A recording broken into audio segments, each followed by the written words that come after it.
This is Jordan Tower with JT News. Make sure you smash that like button, smash that subscribe button, and let's get right into the news. Okay, first off, we got Kim Kardashian and Kanye West continuing to flood the internet with fake rumors to promote a show. I mean, it is pathetic. So first they said they were getting separated. Then Kanye West reportedly cut off communication with Kim Kardashian. Now think about it. Use your sense here. It's the last season of Keeping Up with the Kardashians. They gotta go out with high ratings to possibly get another deal through Netflix or something else where they can have more control. Why are they leaving E? I don't know. Maybe they see a bigger bag. I mean, Kris Jenner is super smart. She probably sees a bigger bag at Netflix or Hulu. And they need to go out with great ratings. Think about it. If they could cut Seacrest out of the deal too, they get more money themselves. And you know, there's nothing wrong with more money, right? So anyways, he says, you have to contact me through my bodyguards and security now. She trusts him around the kids. He loves them and sees a lot of them. She leaves the house and he arrives and hangs out with the kids. Then they have nannies and the transition is really easy. Trust me, they'll be back together in a year or two. Just wait for this last season to pass.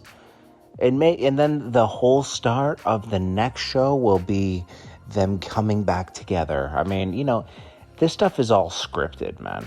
All these interviews and everything that you see on TV, they're all carefully done to pull your heartstrings and get attention from everybody. I mean, there's lots of money invested in even an album rollout. The whole Drake rollout is happening as planned. He planned months ago to drop a three album EP. Because you can't just drop out of nowhere. You got to heat it up again. And that's what he's doing. And he's doing a great job of it, obviously. So let's get to the next story. This is hilarious. All right, so Fat Joe did an interview with Swiss Beats and Timbaland. And on this interview, they were talking about Biggie. So Timbaland is like, yeah, I was at that last Vibe party that I've always wanted to work with Big. And I was at that Vibe party and we left.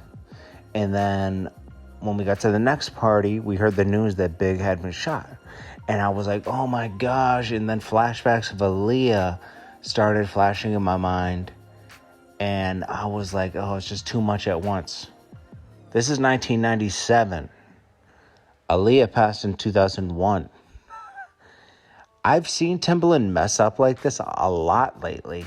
And I think I'm really actually concerned that there's something wrong with his mind.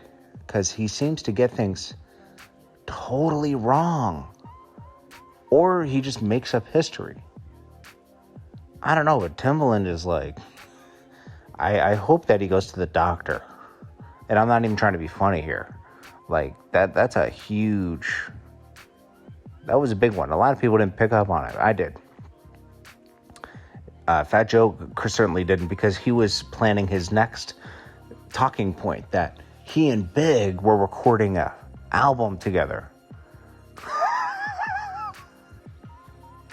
Do you believe that Big and Fat Joe were recording an album together? I'm not saying it was impossible. I'm not saying he didn't know Big.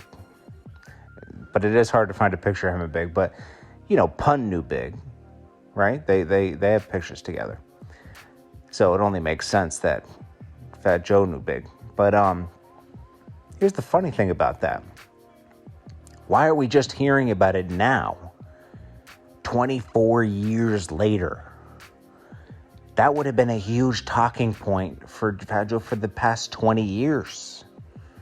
Where are these mysterious recordings, the 5 recordings they did? They don't exist. Fat Joe likes it, like, is running out of stories, so he's just making stuff up now. Because no one's gonna know. You can't fact check this. You could say that this never happened, but you can't fact check it. He could just say, "Oh, it's buried in a room somewhere, in a closet." I love that. It's buried in a closet somewhere. And man, Fat Joe's a legend.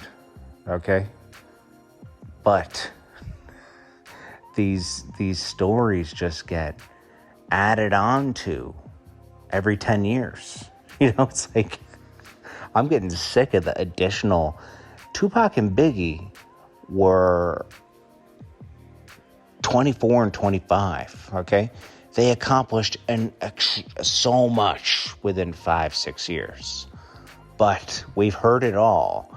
Now we're starting to hear fake stories, which is weird, you know? It's like, okay, we don't have enough stories. We got to make some up now, guys. The best thing we got that was new was this Biggie documentary on Netflix, because that was footage that was never released. So you connected the dots with the footage. That was cool. But after that, I don't think there's anything left, man. You just got to enjoy what was there. Lastly, YG. He's introducing his 400 label. And he has everybody up there at I think he's at No Jumper. And up there he disclosed that he was been in a bad record deal for 10 years. So his whole 10 years. Now, there's one thing I always respect about YG. He wasn't selfish with his career and his fame. He's one of the people that did a lot of songs with Nipsey and helped Nipsey out. Like, Nipsey was benefiting from that Def Jam promotion that YG was getting by doing songs with YG. And obviously it was for free because those guys were just friends. And I always respect YG for that, because you usually don't get people that are sharing that, like the Meek Mill that talks about Nipsey all the time. He never did any songs with Nipsey. Or anybody. You'll find one song that Mustard did that put Meek Mill and Nipsey on it together. And Mustard was real for grabbing Nipsey on his deal that he had through Interscope. Okay, I thought that was a good move.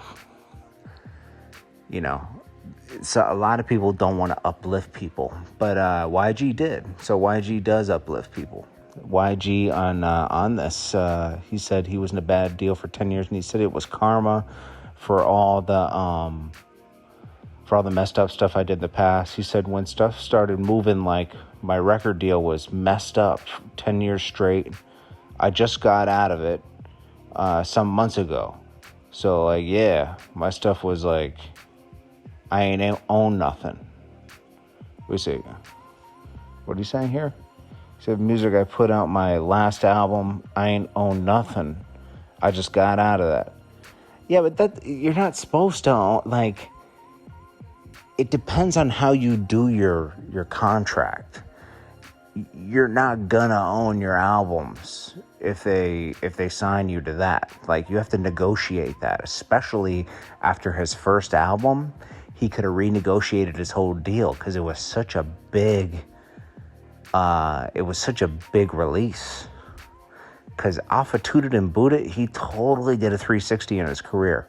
Because that wasn't the best way to start. I remember working with him between that time and when he got with when Jeezy did the my song, so that, like, he was young, he was a couple years younger than me, and he was like just like living life, man. DJ Mustard wasn't even DJ Mustard yet. He was like his friend, and quickly within 2 years, those guys totally turned up.